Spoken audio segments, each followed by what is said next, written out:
Bentar, ini kok bisa lepot ini didefinisikan seperti ini ya? Teman-teman tahu nggak? Kalau di dalam bahasa Indonesia ini jadinya apa? Teman-teman ganti aja itu, huruf P itu menjadi huruf M. Jadinya apa? Lemot. Memang agak susah jika kita mengobrol dengan orang yang lemot. Aduh, kalian ini bikin kamus itu. Masa huruf P dengan huruf M aja kalian nggak bisa membedakan sih? Mari kita gas!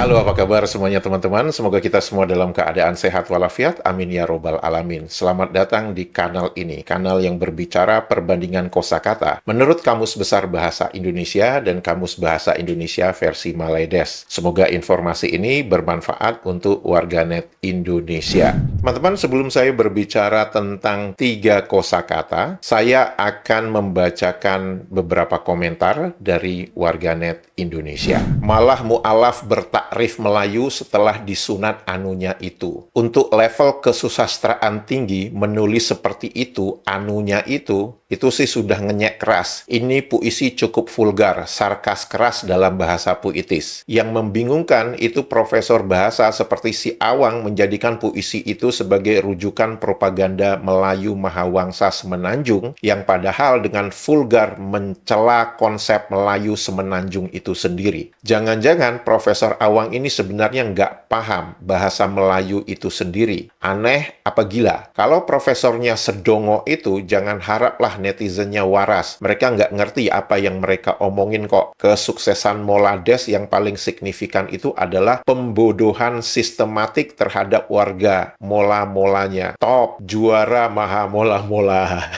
Komentar ini didasari oleh ketika Awang Sarian, ya kita tahu siapa Awang Sarian itu, yang selalu mempropagandakan alam Melayu Mahawangsa, di mana Awang Sarian itu meminta agar warganet Maledes, terutama yang tipe Melayu, untuk melihat puisi tentang Melayu yang ditulis oleh Usman Awang. Namun, tulisan yang ada di dalam puisi Melayu Usman Awang itu justru sebuah kritik, sebuah kejengkelan dari seorang sastrawan Maledes melihat betapa absurdnya, betapa anehnya, betapa putus asanya semuanya ingin dimelayukan. Bahkan orang yang mu'alaf juga bisa dianggap Melayu kalau sudah disunat atau dipotong anunya. Dan teman-teman bisa melihat di bait puisi yang ditulis oleh Usman Awang ini, terlihat dengan sangat jelas malah mu'alaf bertakrif Melayu setelah disunat anunya. Dan kalau kita berbicara bahasa kesusastraan, itu biasanya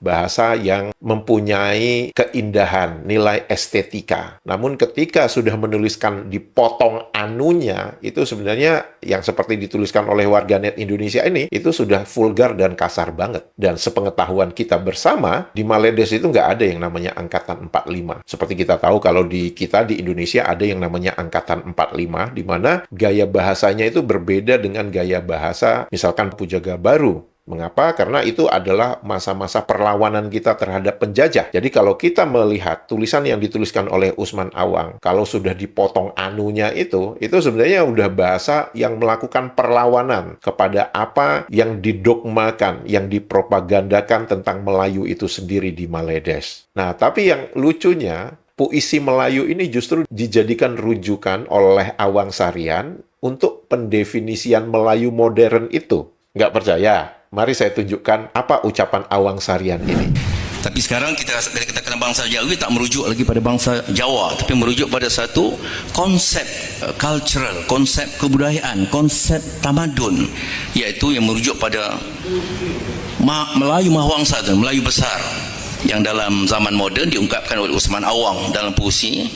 Seperti kata Jawa itu Melayu, Banjar itu Melayu, Bugis itu Melayu, Minang dah tentulah Melayu. Itu baca balik saja Usman Awang yang secara jelas menampilkan makna Melayu. Jadi kalau orang Jawa, orang Bugis, orang Banjar, orang Mandailing sekarang mau berpuak-puak semula, artinya mereka juga sudah lari berkonsep Melayu yang asal.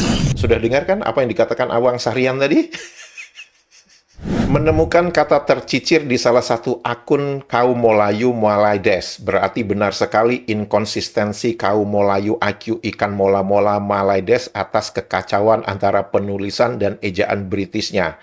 Tercicir, tercecer, tertinggal, tidak terbawa, berserakan. Jadi ingat antik-antik asing. Ini karena ada warganet Malaides itu menuliskan, "Hey antik-antik asing." Dan ini sebenarnya menunjukkan warganet Malaides itu tidak mengerti apa yang dia tuliskan dan kebingungan dengan ejaan mereka sendiri. Yang dia maksud oleh warganet Malaides itu adalah antek-antek asing, tapi dia menuliskannya antik-antik asing. Mengapa saya katakan warganet Malaides ini kebingungan? Karena antek dieja oleh warganet Malaides itu mengikuti cara orang Inggris, tuan penjajahnya, menjadi apa? A-N-T-E-K. Nah, si warganet Melayu ini kebingungan. Ini saya harus menuliskan antek atau antik. Akhirnya ditulislah antik.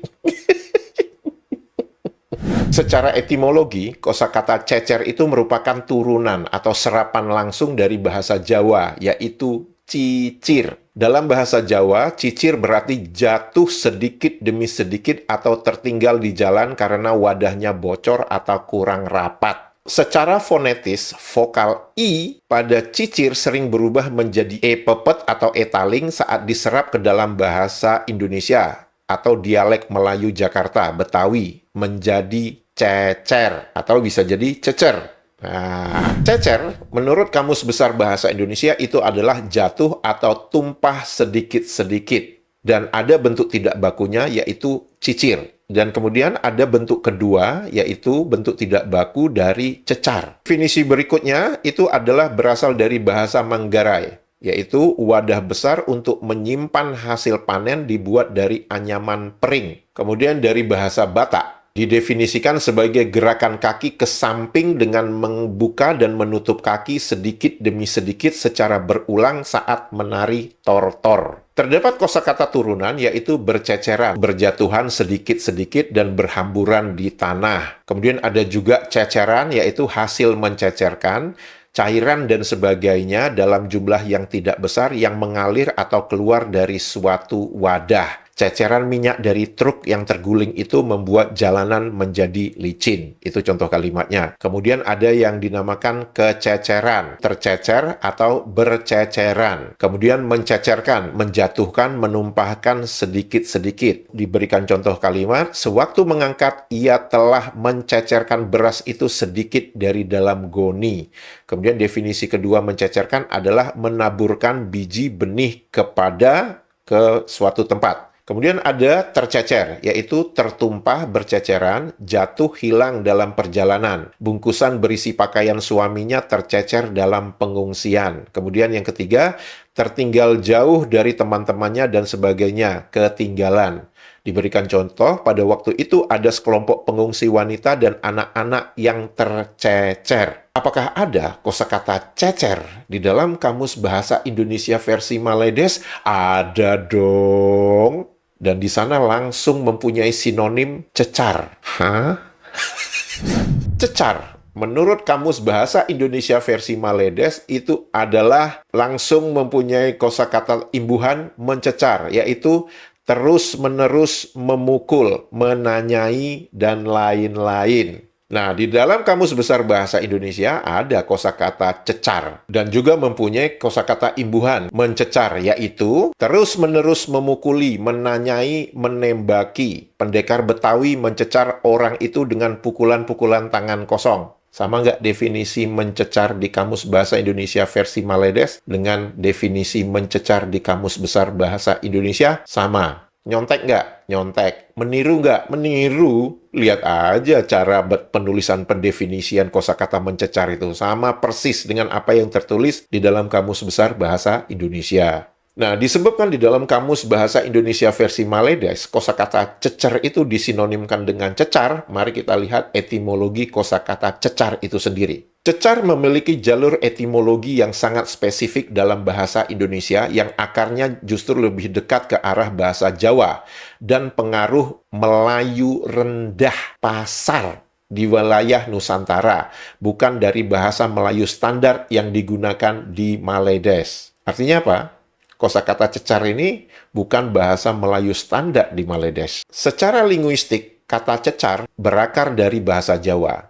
Konteks aslinya, kata ini memiliki nuansa paksaan atau tekanan yang dilakukan secara terus-menerus. Menekan, mendesak, atau menyerang secara bertubi-tubi tanpa memberi kesempatan lawan untuk bernapas atau menjawab. Dari bahasa Jawa, kata ini diserap ke dalam dialek Jakarta, Betawi, yang kemudian menjadi pintu gerbang utama kosakata tersebut masuk ke dalam bahasa Indonesia formal. Di Maledes, kosakata ini bukan merupakan kosakata asli dan sangat jarang digunakan dalam percakapan sehari-hari maupun literatur resmi mereka. Untuk menggambarkan tindakan mencecar, orang Maledes lebih umum menggunakan hujani, dihujani soalan, asak, diasak dengan pertanyaan, atau tekan untuk konteks mendesak. Nah, kalau kosakata cecar itu jarang banget digunakan di Maledes. Untuk apa ada kosakata cecar itu di dalam Kamus Bahasa Indonesia versi Maledes? Untuk menambah perbendaharaan kosakata mereka yang miskin itu, ya.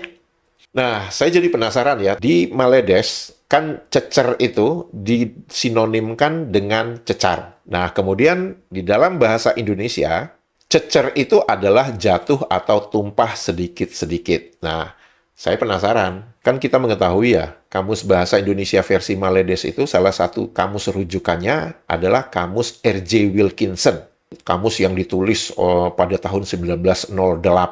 Nah, saya ingin melihat apakah ada kosakata cecer atau cecar di dalam Kamus Wilkinson ini. Ternyata tidak ada kosakata cecar di Kamus R.J. Wilkinson.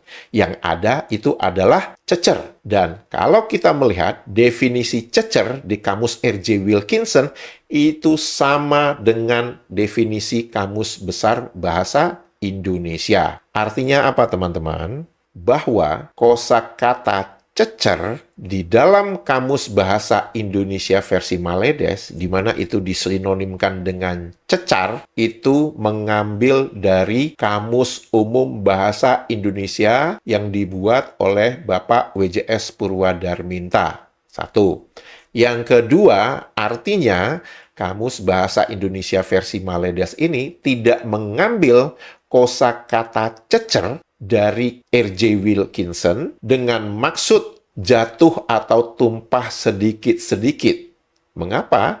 Karena kalau mereka mengambil kosakata cecer dari Kamus R.J. Wilkinson, maka mereka tidak akan membuat sinonim cecer itu menjadi cecar. Ngaku aja kalian mengambil dari Kamus Umum Bahasa Indonesia, ya. Nah, seperti teman-teman perhatikan ya, di dalam kosakata cecer dalam Kamus Besar Bahasa Indonesia itu bentuk tidak bakunya cicir. Mari kita lihat definisi cicir di dalam Kamus Bahasa Indonesia versi Maledes. Didefinisikan apa? Tumpah atau jatuh sedikit-sedikit berkenaan barang yang berbiji-biji atau kecil-kecil. Dan di dalam Kamus R.J. Wilkinson tidak ada cicir. Teman-teman bisa melihat sendiri di dalam Kamus R.J. Wilkinson tidak ada kosakata cicir. Artinya apa, teman-teman? Kalau kita kembali ke Kamus R.J. Wilkinson, coba deh teman-teman perhatikan ya, bagaimana warganet Melayu mengeja kosakata cecer di dalam Kamus R.J. Wilkinson ini. Mereka akan mengejanya apa? C-H-E-R. Mengapa mereka tidak menuliskan cecer dengan maksud jatuh atau tumpah sedikit-sedikit, tapi justru di dalam kamus mereka menuliskan cicir, yang sama dengan definisi kosakata cecer dari Kamus Besar Bahasa Indonesia? Sederhana saja, teman-teman. Mereka kebingungan dengan cara mengeja. Kalau mereka konsisten mengambil apa yang tertulis dari R.J. Wilkinson, maka tulisannya itu cecer, bukan cicir, seperti yang dituliskan dalam Kamus Bahasa Indonesia versi Maledes. Mengapa mereka kebingungan? Ya, jelas bingung. Karena tulisannya itu cecer di Kamus R.J. Wilkinson, namun ketika masuk ke dalam Kamus Bahasa Indonesia versi Maledes, itu menjadi cicir. C-H-E-R. Cicir. Ejaan kalian itu sebenarnya mengikuti siapa sih? Mengikuti Inggris atau mengikuti Indonesia? Dan di dalam Kamus Besar Bahasa Indonesia, cicir itu adalah bentuk tidak baku dari cecer. Asik kan? Suruh si Awang menyusun kalimat yang benar agar bisa dimengerti, nggak belepotan. Adakah kosakata belepotan? Secara etimologi, lepot merupakan bentuk dasar dari kata belepotan. Kata ini berasal dari bahasa Jawa, dialek tertentu, dan diserap kuat ke dalam bahasa Betawi atau bahasa Jakarta. Merujuk pada kondisi kotor yang berlumuran biasanya oleh benda cair atau lembek, lumpur, makanan. Dalam percakapan sehari-hari, prefiks dan sufiks sering ditanggalkan sehingga menyisakan kata lepot sebagai kata sifat adjektiva. Lepot dalam Kamus Besar Bahasa Indonesia mempunyai bentuk tidak baku yaitu belepot. Berlepotan yaitu bergelimang dengan lumpur berlumuran dan bentuk tidak bakunya belepotan. Jadi berlepotan dengan belepotan itu sama, tapi untuk bahasa bakunya berlepotan. Nah, apakah ada kosakata lepot di dalam Kamus Bahasa Indonesia versi Maledes? Ada dong. Kan Kamus Bahasa Indonesia versi Maledes itu kalau bisa meniru, menyalin tempel semua isi dari Kamus Besar Bahasa Indonesia. Supaya apa? Menambah perbendaharaan kosakata mereka yang miskin itu. Ya. Definisi lepot di dalam Kamus Bahasa Indonesia versi Maledes itu langsung mempunyai kosakata turunan berlepotan, berlumur dengan lumpur, bergelumang dengan lumpur. Sama nggak definisinya dengan Kamus Besar Bahasa Indonesia? Sama. Meniru nggak? Meniru lah. Digunakan nggak? Lain cerita. Bayangin ya, kalau warganet Maledes mengucapkan kosakata berlepotan tanpa ada pengetahuan dari Indonesia, bagaimana mereka mengejanya? Oke, mereka mengejanya B-I-R-L-E-P-O-T-A-N. Birlipoten.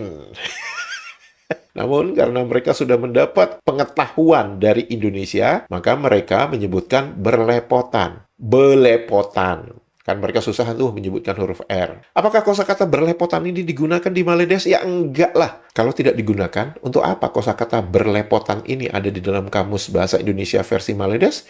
Untuk menambah perbendaharaan kosakata mereka yang miskin itu.